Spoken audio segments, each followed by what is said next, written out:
কোনো দিন এমন শরীরটা লাগে যে একদম পুরো ল্যাদ খেয়ে যাই, বলে লাভ নেই। মানে একদম কোনো কিছু জাস্ট ভালোই লাগে না, মনে হচ্ছে আজকের দিনটা সেম, একদম লেট খাচ্ছি। এখন অনেক কাজ পড়ে আছে, রান্না করতে হবে, ছেলেকে খাওয়াতে হবে।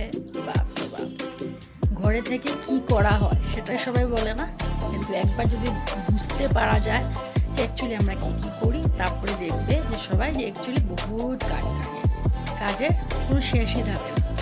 যদি আমরা না দেখি তাহলে সেই কাজ করা হবে না, সেটা আলাদা ব্যাপার, আদারওয়াইজ কাজে কাজ থাকে, তাই তো। বললাম আজকে একদম লেট খাচ্ছে, কিছুই করতে ভালো লাগছে না, তাই একদম সিম্পল বানিয়েছি। ভেন্ডি করেছি, জালি ভাজা করেছি আর দই করেছি, আর ভাত ডাল ছিল, ডাল খাইনি, আর একটা ভাজা ছিল, সেটাও খাইনি, ভালো লাগতেছিল না, বাস দিয়ে খেয়েছি।